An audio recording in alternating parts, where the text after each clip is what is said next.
deal. Who do you think deserves more credit? I think President Trump added great force and powerful leadership to this effort. I appreciate it. He sent a very good emissary. He's helped it along. And, I'll just tell you, I'm happy that they're here. And I'm sure the president is happy that they're here. And I would think that's about enough. Mr. Prime Minister, what about Elizabeth Surkov, the Israeli hostage held in Iraq? What about the Israeli press taking a press conference in Israel and not in Washington? We would love to take a press conference to interview you, Prime Minister Netanyahu. A few more questions. Prime Minister Netanyahu, do you support going forward with this deal and getting all the hostages out? I support getting all the hostages out and meeting all our war goals that include destroying Hamas's military and governing capabilities and making sure that Gaza never poses a threat to Israel again. Are you willing? All three. Are you willing and to those agree? Are you things willing can to go agree? together? Are you willing Can you to promise to the Trump's families that you do everything to get the hostages out? I think that I should talk to President Trump. So Okay. I'll ask, do you agree with Trump's vision of getting all the hostages back home, even if it means to end the war?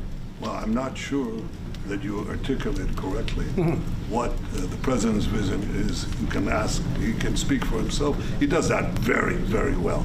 I have my own views, 3 goals, not 1, not 2, 3 goals, and I will meet all 3 goals. I think the president can help enormously. He brings fresh thinking. Any address to the Fresh fact thinking. that terrorists who murdered hundreds of people were listed their own as the part of the deal? It's a horrible thing. We can't forget it. I'll never forget it, and you can't forget it. And some people want to put it out of their memory, but we're not going to ever let that happen. It was a horrible day, October 7th. That was a horrible period of time. And a lot of people like to pretend it didn't happen. It happened. It's a big group of people that like to pretend it didn't happen, like the Holocaust didn't happen. Same mindset. And now we're going to get this thing wrapped up, and we're going to get it done. We're also dealing, I think, very successfully with Russia, Ukraine. We're going to hopefully get that one done at some point in the not-too-distant future. That's a complex problem also. But we solve problems. When I left, we had no problem. There was no Ukraine and Russia fighting. There was no October 7th. There was nothing. And some very poor leadership led to a lot of problems and a lot of death. And it's a shame, but we'll put it out. We'll put out the fires. We have a lot of fires, but we'll put them out. Mr. President, why do you still support a Palestinian state like the peace plan you presented in January 2020? Is this plan still on the table? Well, a lot of plans change with time, and a lot of death has occurred since I left and now came back. This death occurred not while I was here, but while somebody else was here. It shouldn't have happened. They shouldn't have allowed it to happen. It would have never happened, and that includes Russia, Ukraine would have never happened. Not even a little bit, not even a chance. But now we are faced with a situation that's different, in some ways better and in some ways worse. But we're faced with a very complex and difficult situation, but we'll solve the problem. Mr. President, refugees get from Gaza, out of Gaza? If not Jordan, Egypt, what other countries you think might accept Palestinians from Gaza? Well, I think Jordan and Egypt will. I know they've spoken about it with you, and they say they're not going to accept. I say they will. But I think other countries will accept also. I think that Gaza maybe is a demolition site right now. If you look at Gaza, there's hardly a building standing, and the ones that are going to collapse. You can't live in Gaza right now, and I think we need another location. I think it should be a location that's going to make people happy. You look over the decades, it's all death in Gaza. This has been happening for years. It's all death. If we can get a beautiful area to resettle people permanently in nice homes and where they can be happy and not be shot, not be killed, not be knifed to death like what's happening in Gaza. And right now you have in Gaza a very dangerous situation in terms of explosives all over the place, in terms of tunnels that nobody knows who's in the tunnel. The whole thing is a mess. And I think that if we can resettle, and I believe we can do it in areas where the leaders currently say no. I mean, I've been saying that with Mexico, having to do with the border and all of the things, and you saw what happened, 10,000 soldiers, and They're going to do a good job. I really believe that, and I believe Canada's going to do a good job also. They said the same thing, and then they did something much different than what you were hearing. This is a very, very difficult situation, but we're going to get it solved. I don't think people should be going back to Gaza. I think that Gaza has been very unlucky for them. They've lived like hell. They lived like you're living in hell. Gaza is not a place for people to be living. And the only reason they want to go back, and I believe this strongly, is because they have no alternative. What's the alternative? Go where?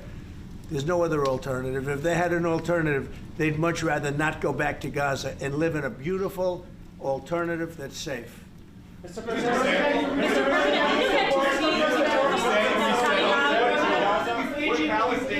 Peter? Would Palestinians have the right to return to Gaza if they left while the rebuilding was happening? It would be my hope that we could do something really nice, really good, where they wouldn't want to return. Why would they want to return? The place has been hell. It's been one of the meanest, toughest places on earth. And right now, I've seen every picture from every angle, better than if I were there.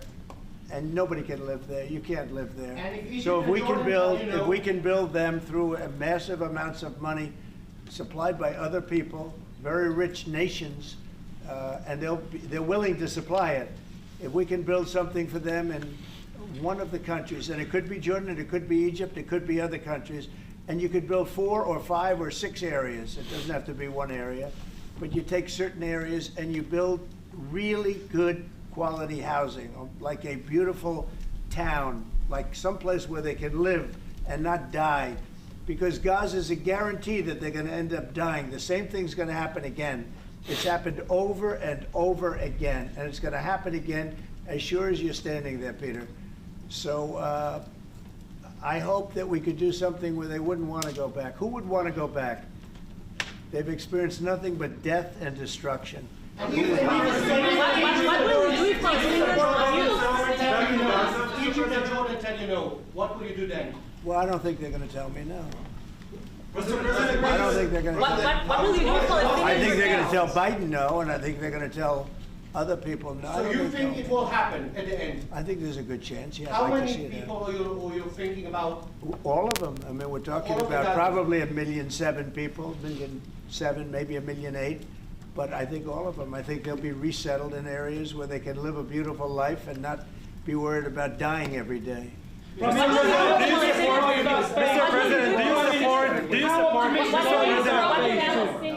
President, do you support building settlements, Jewish settlements back in Gaza in the next years? Say it. Building settlements, Jewish settlements back in Gaza in the next year. Do you support this idea? I don't see it happening. It's too dangerous for people. Nobody can go there. It's too dangerous. Nobody wants to be there. Warriors don't want to be there. Soldiers don't want to be there. How can you have people go back? You're saying go back into Gaza now? The same thing's going to happen. It'll only be death. The best way to do it is you go out and you get beautiful, open areas with the sunlight coming through. And No, that's not what I meant. I meant nice. building Israeli They are not settlements going to back want in Gaza. They are not going to want to go back to Gaza. Prime Minister Netanyahu, what is your message to the families of the hostages that look at this deal, that are worried that this deal won't go through? What do you say to them at this moment? Same message I said from the beginning of the war. We'll get them out, get them back.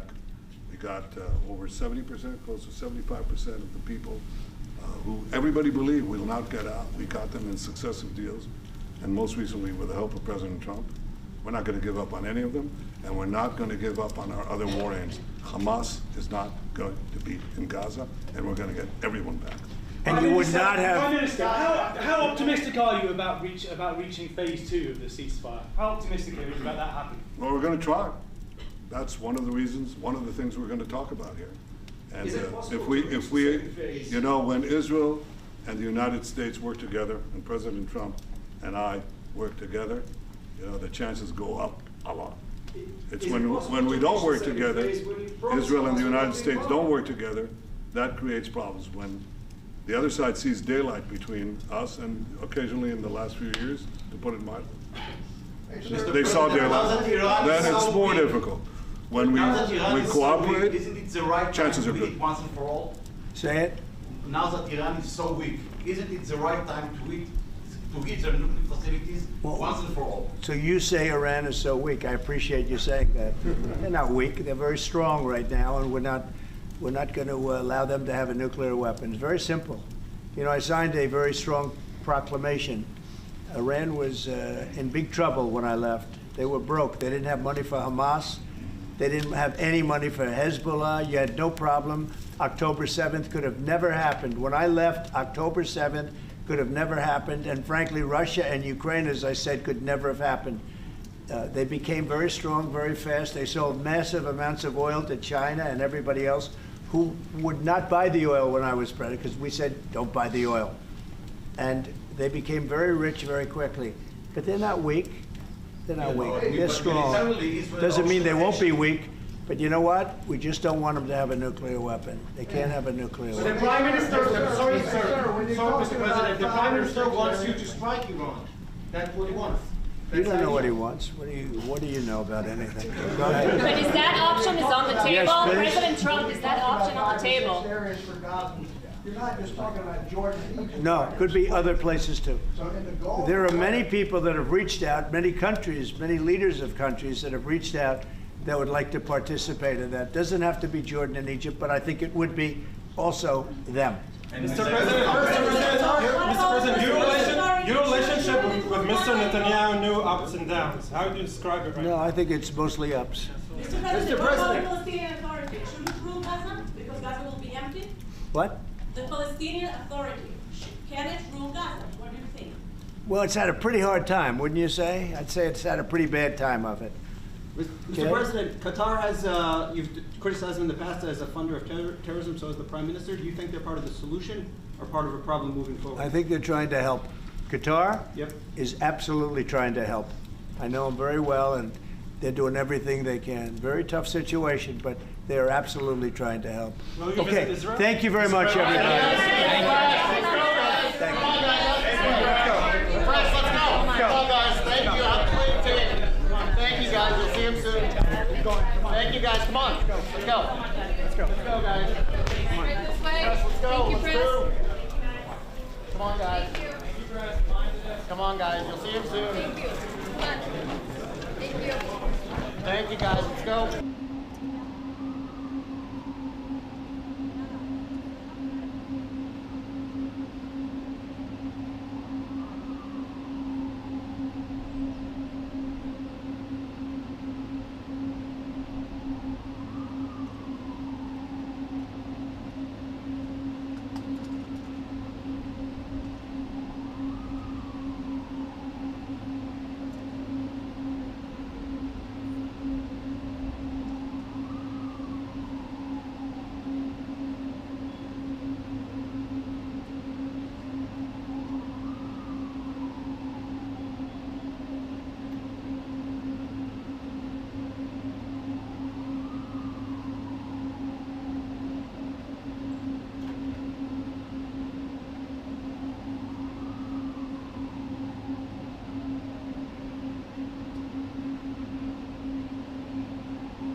Ladies and gentlemen, the President of the United States and the Prime Minister of the State of Israel.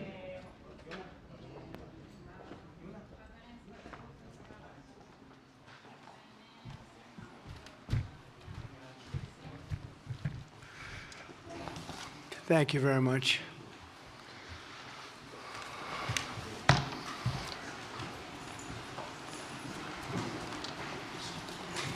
That's a lot of press. Congratulations, you bring them out.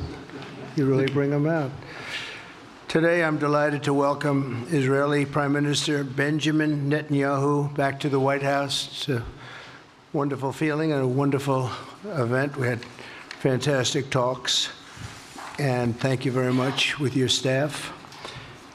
He's the first foreign head of state to visit during our administration, and Bibi, I want to say it's an honor to have you with us. Over the past 4 years, the U.S. and the Israeli alliance has been tested more than any time in history. But the bonds of friendship and affection between the American and Israeli people have endured for generations, and they are absolutely unbreakable. They are unbreakable. I'm confident that under our leadership, the cherished alliance between our two countries will soon be stronger than ever. We had a great relationship. We had great victories together 4 years ago. Not so many victories over the past 4 years, however.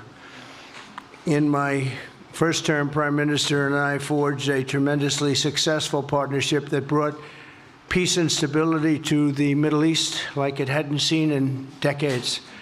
Together, we defeated ISIS. We ended the disastrous Iran nuclear deal, one of the worst deals ever made, by the way, and imposed the toughest ever sanctions on the Iranian regime. We starved Hamas and Iran's other terrorist proxies, and we starved them like they had never seen before. Resources and support disappeared for them. I recognized Israel's capital, opened the American embassy in Jerusalem, and got it built, by the way. Built it too, just not only designated it, but got it built at a price that nobody's seen for 40 years. We got it built, it's beautiful, all Jerusalem stone, right from nearby, and it's something that's very special.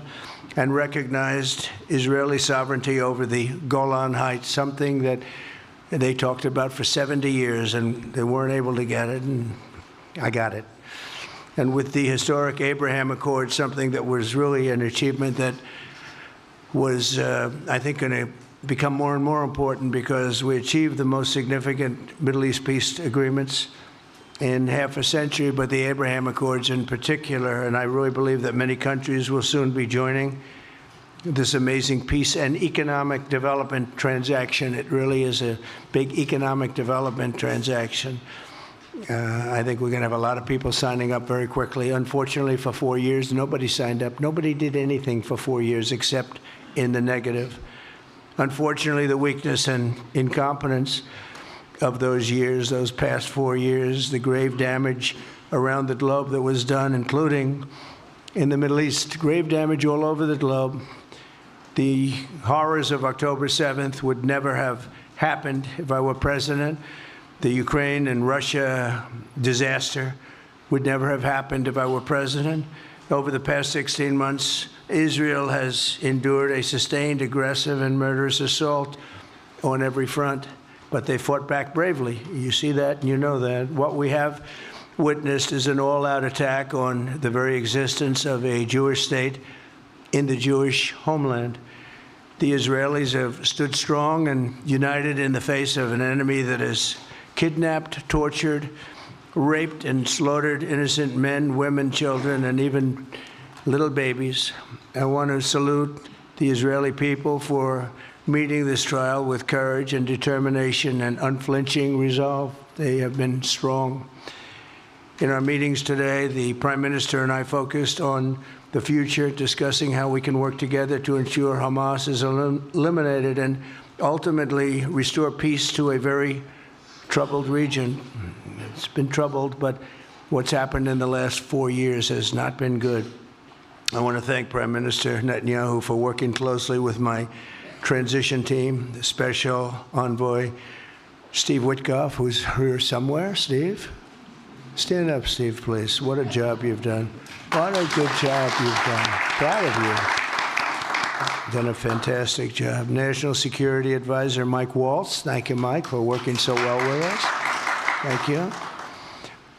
We have, in addition, Marco Rubio, who is on the phone right now, listening to every single word that we say, and he's going to be great. And Pete, congratulations. And Scott, congratulations. I see you're here. And Caroline's been doing a great job. She's really probably talked about more than anybody here. She's done a fantastic job, and thank you very much, Caroline. We're proud of you. But we'll only be satisfied when all of these problems are solved, and we have the team to solve them, and that's going to happen. And it's going to happen, I think, very quickly. I also strongly believe that the Gaza Strip, which has been a symbol of death and destruction for so many decades, and so bad for the people anywhere near it, and especially those who live there, and frankly, who's been really very unlucky. It's been very unlucky. It's been an unlucky place for a long time. Being in its presence just has not been good, and it should not go through a process of rebuilding and occupation by the same people that have really stood there and fought for it and lived there and died there and lived a miserable existence there. Instead, we should go to other countries of interest with humanitarian hearts, and there are many of them that want to do this, and build various domains that will ultimately be occupied by the 1.8 million Palestinians living in Gaza, ending the death and destruction and, frankly, bad luck. This can be paid for by neighboring countries of great wealth. It could be 1, 2, 3, 4, 5, 7, 8, 12. It could be numerous sites, or it could be one large site. But the people will be able to live in comfort and peace, and we'll make sure something really spectacular is done. They're going to have peace. They're not going to be shot at and killed and destroyed like this civilization of wonderful people has had to endure. The only reason the Palestinians want to go back to Gaza is they have no alternative. It's right now a demolition site. This is just a demolition site. Virtually every building is down. They're living under fallen concrete that's very dangerous and very precarious. They instead can occupy all of a beautiful area with homes and safety, and they can live out their lives in peace and harmony instead of having to go back and do it again. The U.S. will take over the Gaza Strip, and we will do a job with it, too. We'll own it and be responsible for dismantling all of the dangerous unexploded bombs and other weapons on the site, level the site and get rid of the destroyed buildings, level it out, create an economic development that will supply unlimited numbers of jobs and housing for the people of the area. Do a real job, do something different. Just can't go back. If you go back, it's going to end up the same way it has for 100 years. I'm hopeful that this ceasefire could be the beginning of a larger and more enduring peace that will end the bloodshed and killing once and for all. With the same goal in mind, my administration has been moving quickly to restore trust in the alliance and rebuild American strength throughout the region. And we've really done that. We're a respected nation again. A lot's happened in the last couple of weeks. We are actually a very respected nation again. I ended the last administration's de facto arms embargo on over $1 billion in military assistance for Israel. And I'm also pleased to announce that this afternoon, the United States withdrew from the anti-Semitic UN Human Rights Council and ended all of the support for the UN Relief and Works Agency, which funneled money to Hamas and which was very disloyal to humanity.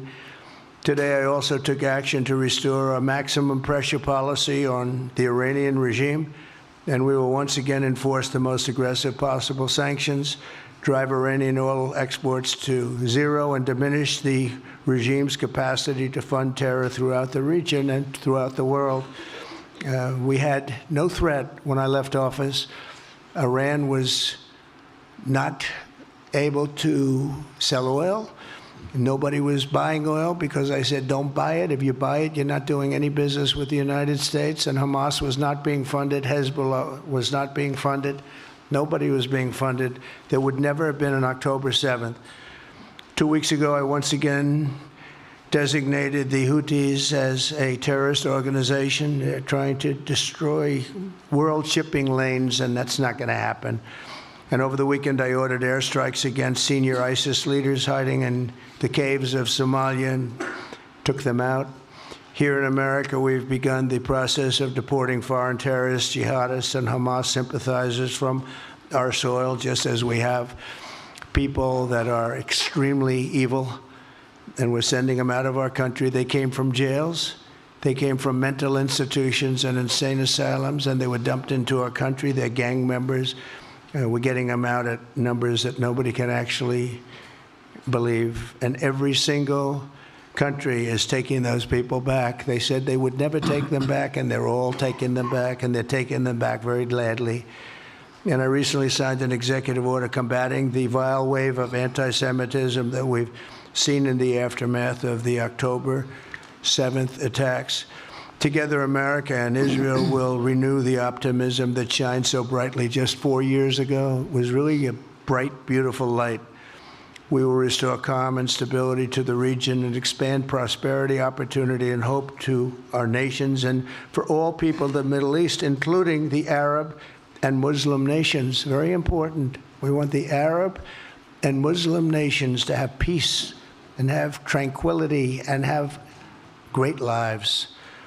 I'd like to now invite Prime Minister Netanyahu to say a few words, and we'll take some questions afterwards. Thank you very much. Thank you, Mr. President. I'm honored that you invited me to be the first foreign leader to visit the White House in your second term. This is a testament to your friendship and support for the Jewish state and the Jewish people. I've said this before, I'll say it again. You are the greatest friend Israel has ever had in the White House.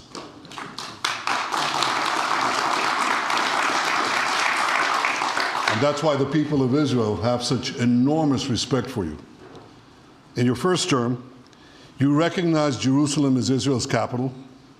You moved the American embassy there. You recognized Israel's sovereignty over the Golan Heights. You withdrew from the disastrous Iran nuclear deal. I remember we spoke about it. You said, this is the worst deal I've ever seen. I'm elected, I'm walking out of it. That's exactly what you did. And I think it speaks loudly for just common sense, just looking at things and seeing them as they are. And of course, you also brokered the groundbreaking Abraham Accords in which Israel made peace with 4 Arab states. We did this in 4 months. Nothing happened for a quarter of a century, but in 4 months, we were able, working together under your leadership, to have 4 historic peace accords. And now in the first days of your second term, you picked up right where you left off. Your leadership helped bring our hostages home, among them American citizens. You freed up munitions that have been withheld from Israel. They had been withheld from Israel in the midst of a 7-front war for our existence. And you just freed it. You ended unjust sanctions against law-abiding Israeli citizens. You boldly confronted the scourge of anti-Semitism. You stopped funding, as you just said, international organizations like UNRWA that support and fund terrorists. And today, you renewed the maximum pressure campaign against Iran. Ladies and gentlemen, all this in just 2 weeks. Can we imagine where we'll be in 4 years? I can. I know you can, Mr. President. For our part, we in Israel have been pretty busy too. Since the horrendous October 7th attack, we've been fighting our common enemies and changing the face of the Middle East. On that infamous day, Hamas monsters savagely murdered 1,200 innocent people, including more than 40 Americans. They beheaded men, they raped women, they burnt babies alive, and they took 251 people hostage to the dungeons of Gaza. And after this worst attack on Jews since the Holocaust, Iran and its henchmen in the Middle East were absolutely ecstatic. Haniya praised the massacre. Sinwar said that Israel was finished. Nasrallah boasted that Israel was, here's what he said, as feeble as a spider's web. Well, Mr. President, Haniya is gone. Sinwar is gone. Nasrallah is gone. We've devastated Hamas. We decimated Hezbollah. We destroyed Assad's remaining armaments. And we crippled Iran's air defenses. And in doing this, we've defeated some of America's worst enemies. We took out terrorists who were wanted for decades for shedding rivers of American blood, including the blood of 241 Marines murdered in Beirut. We accomplished all this with the indomitable spirit of our people and the boundless courage of our soldiers. The Bible says that the people of Israel shall rise like lions, and boy did we rise. Today, the roar of the Lion of Judah is heard loudly throughout the Middle East. Israel has never been stronger, and the Iran terror axis has never been weaker.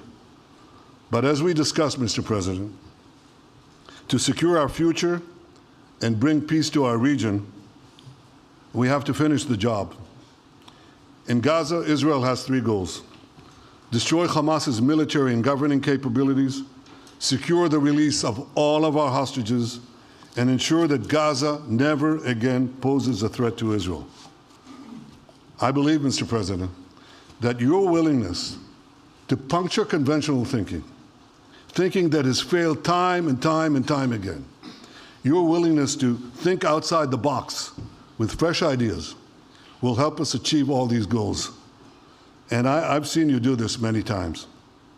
You cut to the chase. You see things others refuse to see. You say things others refuse to say. And after the jaws drop, people scratch their heads and they say, you know, he's right. And this is the kind of thinking that enabled us to bring the Abraham Accords. This is the kind of thinking that will reshape the Middle East and bring peace.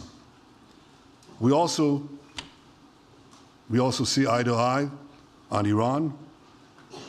That's the same Iran that tried to kill us both. They tried to kill you, Mr. President. They tried through their proxies to kill me. We're both committed to rolling back Iran's aggression in the region and ensuring that Iran never develops a nuclear weapon. Mr. President, ladies and gentlemen, Israel will end the war by winning the war. Israel's victory will be America's victory. We will not only win the war, working together, we will win the peace.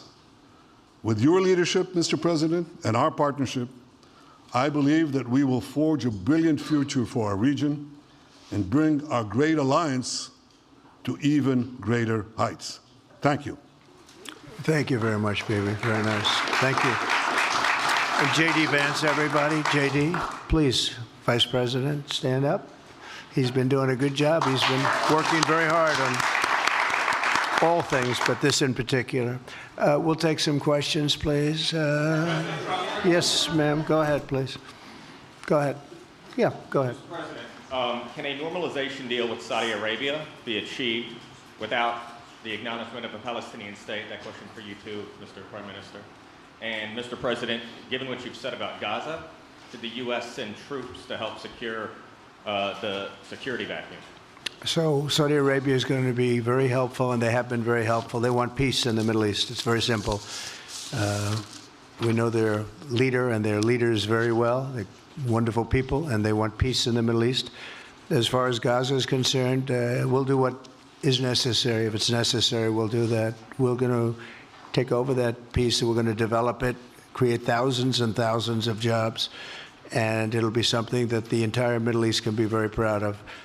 But everybody feels that continuing the same process that's gone on forever, over and over again, and then it starts, and then the killing starts, and all of the other problems start, and you end up in the same place, and we don't want to see that happen. So by the United States, with its stability and strength, owning it, especially the strength that we're developing and developed over the last fairly short period of time, I would say really since the election, I think we'll be a keeper of something that is very, very strong, very powerful, and very, very good for the area, not just for Israel, for the entire Middle East. Very important. And we'll, again, have thousands of jobs, and there'll be jobs for everyone, not for a specific group of people, but for everybody.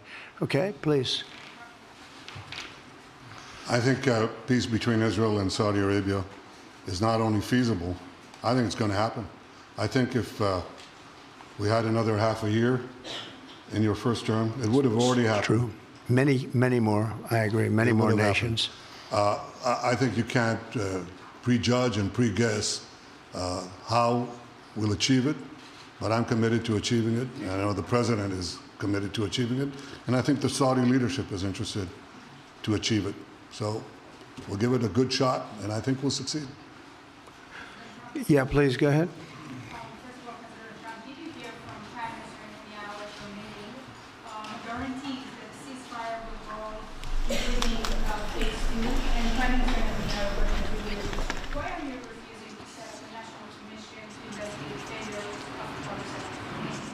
Well, I can't tell you whether or not the ceasefire will hold. We've done, I think, a very masterful job. We weren't helped very much by the Biden administration, I can tell you that. But we've gotten quite a few hostages out. We're going to get more out. But we're dealing with very complex people. And we are going to see whether or not it holds. We certainly want to have more come out. They've come out damaged in many ways, damaged, very damaged people. But they're going to get better, and they're going to be strong, and they're going to have a good life. And we hope to get as many as possible out. Whether or not it holds, I don't know. We hope it holds. We hope it holds. I think that at the appropriate time, which I think will enable us to really investigate what happens, what were the causes of the failures, by an independent commission that will be accepted by the majority of the people. We don't want it accepted by one half of the people and not the other. I think we should have it, and we should find out exactly what happened. I'm insisting on it. And believe me, it'll surprise a lot of people when it happens. Kelly, go ahead. You are outlining something that is really quite striking tonight. You are talking about... Thank you, Mr. President, Mr. Prime Minister. You are talking tonight about the United States taking over a sovereign territory. What authority would allow you to do that? Are you talking about a permanent occupation there, redevelopment? And Mr. Prime Minister, do you see this idea as a way to expand the boundaries of Israel and to have a longer peace, even though the Israeli people know how important that land is to you and your citizens, just as the space is inherited by the Palestinians as well? I do see a long-term ownership position, and I see it bringing great stability to that part of the Middle East and maybe the entire Middle East.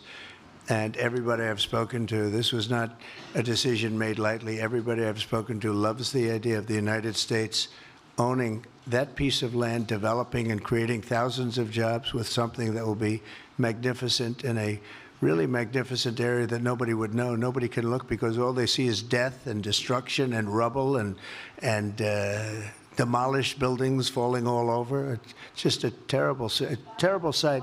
I've studied it. I've studied this very closely over a lot of months, and I've seen it from every different angle. And it's a very, very dangerous place to be, and it's only going to get worse. And I think this is an idea that's gotten tremendous, and I'm talking about from the highest level of leadership, gotten tremendous praise. And if the United States can help to bring stability and peace in the Middle East, we'll do that. Bibi? I mentioned again tonight our three goals. And the third goal is to make sure that Gaza never poses a threat to Israel again. President Trump is taking it to a much higher level. He sees a different future for that piece of land that has been the focus of so much terrorism, so many attacks against us, so many trials and so many tribulations. He has a different idea. And I think it's worth paying attention to this. We're talking about it. He's exploring it with his people, with his staff. I think it's something that could change history. And it's worthwhile really pursuing this avenue. Yeah, please, go ahead. Go ahead. Right. President, I have a question for you. Can you hear me? Yeah. So before rebuilding Gaza again, obviously we'll take out all the hostages, and one of them is Dan Alexander, an American soldier who is alive. How will you be assured that you will take out all the hostages and then rebuild? We're working very hard to get all the hostages. The word is all, and we are working very hard. So far, it's been moving along fairly rapidly, pretty much on schedule. I'd love to have them all out at one time, but we're taking them out, and tomorrow more are being released, and over the days more, and then we'll go into a phase 2. But we'd like to get all of the hostages, and if we don't, it will just make us somewhat more violent. I will tell you that, because they would have broken their word. Mr. Witkoff and his entire group have been working 24 hours around the clock, and they want them out, and promises have been made to them, and we'll see whether or not those promises will be kept. But we want all the hostages, that's right. How much time do you think it will take? Mr. President, do you support Israeli sovereignty in Judea and Samaria, areas which many believe is the biblical homeland of the Jewish people? Well, we're discussing that with many of your representatives. You're represented very well, and people do like the idea, but we haven't taken a position on it yet. But we will be we'll be making an announcement probably on that very specific topic over the next 4 weeks. Go ahead, please. Please. Thank you so much, Mr. President. You just said that you think all the Palestinians should be relocated to other countries. Does that mean that you do not support a two-state solution? It doesn't mean anything about a two-state or one state or any other state. It means that we want to have, we want to give people a chance at life. They have never had a chance at life because the Gaza Strip has been a hellhole for people living there. It's been horrible. Hamas has made it so bad, so dangerous, so unfair to people. And by doing what I'm recommending that we do, it's a very strong recommendation, but it is a strong recommendation. By doing that, we think we're going to bring perhaps great peace to long beyond this area. And I have to stress, this is not for Israel. This is for everybody in the Middle East, Arabs, Muslims. This is for everybody. This would be where they can partake in terms of jobs and living and all of the other benefits. And I think it's very important. It just doesn't work the other way. You know, you can't keep trying. They just has been going along for so many decades, you can't even count.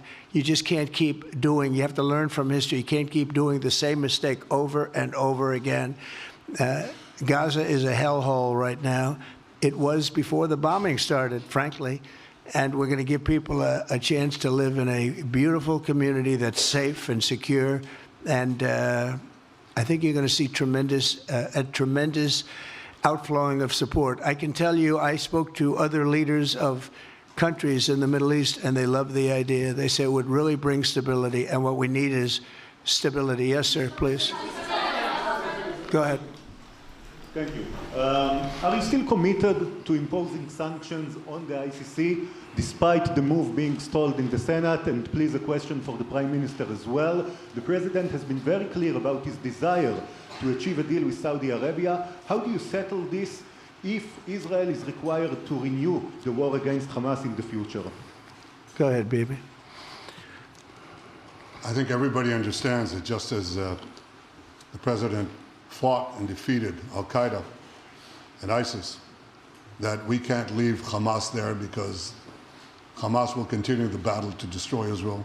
They'll do, you know, when in this temporary ceasefire, one of their leaders comes out, you know what he says? We're going to do October 7th again, except we'll do it bigger. So obviously, you can't talk about peace neither with Hamas or in the Middle East if this, toxic, murderous organization is left standing. Any more than you could make peace in Europe after World War II if the Nazi regime was left standing and the Nazi army was left standing. You want a different future? You got to knock out the people who want to destroy you and destroy peace. That's what we're going to do. I think that will also usher in, actually, the peace with Saudi Arabia and with others. And I think there will be others, too. Yes, ma'am. Go ahead.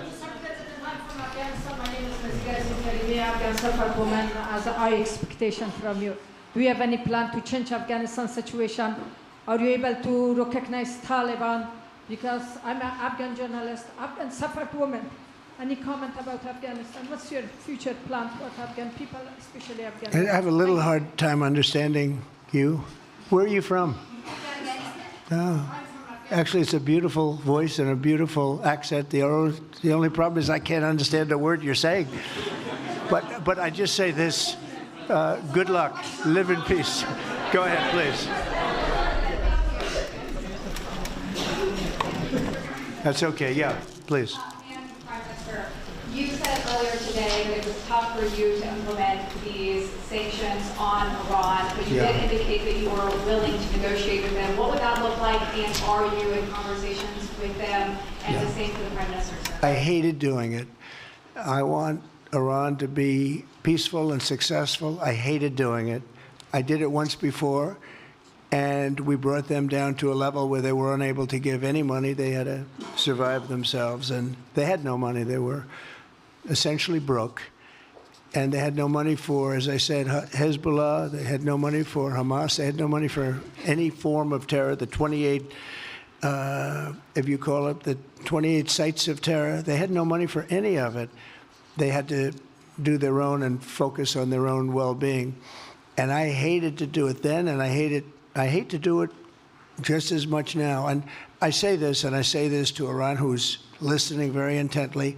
I would love to be able to make a great deal, a deal where you can get on with your lives and you'll do wonderfully. You'll do wonderfully. Incredible people, industrious, beautiful, just an unbelievable group of people in Iran. And I know them well, have many friends from Iran and many friends that are Americans from Iran, and they're very proud of Iran. But I hated to do it, just so you understand. And I hope we're going to be able to do something so that it doesn't end up in a very catastrophic situation. I don't want to see that happen. I really want to see peace, and I hope that we're able to do that. They cannot have a nuclear weapon. It's very simple. I'm not putting restrictions. They cannot have one thing. They cannot have a nuclear weapon. And if I think that they will have a nuclear weapon, despite what I just said, I think that's going to be very unfortunate for them. If, on the other hand, they can convince us that they won't, and I hope they can. It's very easy to do. It's actually very easy to do. I think they're going to have an unbelievable future. Yeah, please, sir, go ahead. You just laid out your plan for Gaza. Yes. Can you lay out your plan for Ukraine and also... For Ukraine? For Ukraine, yes. You consider yourself a strong leader. You blamed your predecessor for letting Russia to take over Ukraine. Will you demand from Putin to get out of Ukraine, from sovereign territory of Ukraine? So we're dealing right now in the subject. I don't want to spend a lot of time because we're here for another reason, but we are having very good talks, very constructive talks on Ukraine. And we are talking to the Russians. We're talking to the Ukrainian leadership. It would have never happened. That would have never happened. It should have never happened. I get reports every week, the number of soldiers, mostly soldiers now. The cities have been largely demolished. You talk about a very sad sight to see. We talk Gaza. Well, many of these cities look as bad as Gaza and worse, what's happened to them. And I want to see that end. And I want to see it end for one simple reason, the life of young people being absolutely obliterated on both sides. You probably have 700,000 Ukrainian soldiers dead, 800,000, maybe more Russian soldiers dead. It's very flat land, and the only thing that's going to stop a bullet is a human body. In this case, usually soldiers. And the numbers are staggering when you hear the real numbers in Ukraine, what the numbers are. And this doesn't include the cities that have been demolished and all of the people that were killed. So I want to see it stopped. We're having very good talks, and I think we're going to get it. I think something will be hopefully dramatically, it will rise above everything. You can't let this continue. This is an absolute slaughter that's taking place on the beautiful farmlands of Ukraine, and we have to stop it. We can't let this continue. It is a human tragedy, and we're going to try very hard to stop it. Yeah, please, go ahead, sir. Go ahead. Mr. President, thank you very much. Mr. President, what's your view about Palestinian leader Abbas' role in all the regional changes you want to do? And the question for the Prime Minister, what's your view on President Trump wanting to reach a deal with Iran and not a much more active military stance towards it? Go ahead, baby. Go ahead. I think the president just said something that I think is the pivot of everything that we're talking about. He said Iran cannot have a nuclear weapon. And we fully agree with that. If this goal can be achieved by a maximum pressure campaign, so be it. But I think the most important thing is to focus on the goal, which the president just did, and I fully agree with him. Well, I said it, and he said it very well. It's a campaign of pressure to see if we can get something done. He doesn't want to do what some people think will automatically happen because they're very difficult people to deal with, as you know. But if we could solve this problem without warfare, without all of the things that you've been witnessing over the last number of years, it would be, I think it would be a tremendous thing. Go ahead, please. Do you have any plans to visit Israel soon? To visit where? Israel and Gaza. Oh, well, I love Israel. I will visit there, and I'll visit Gaza, and I'll visit Saudi Arabia, and I'll visit other places all over the Middle East. The Middle East is an incredible place, so vibrant, so it's just one of the really beautiful places and with great people.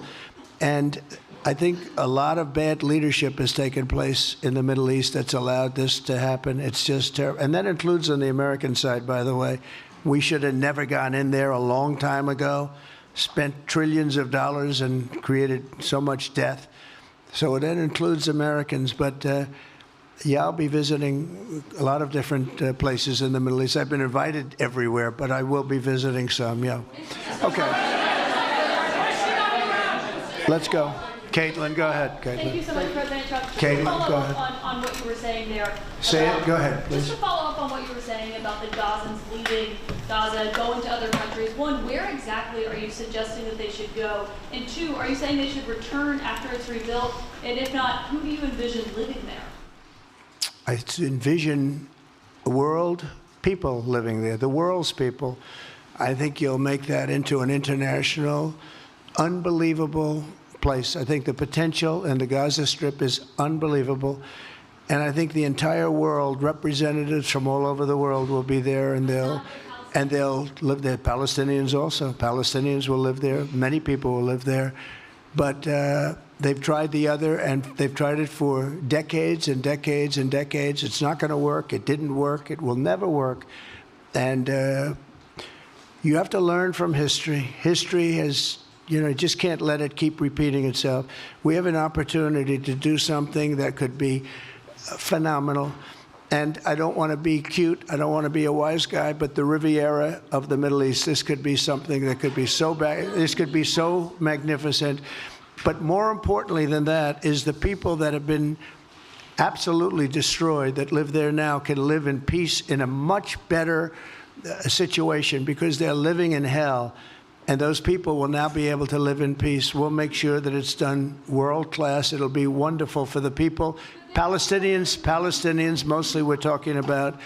And I have a feeling that despite them saying no, I have a feeling that the king in Jordan and that the general president, but that the general in Egypt will open their hearts and will give us the kind of land that we need to get this done, and people can live in harmony and in peace. Thank you all very much. Thank you. Thank you very much. Thank you.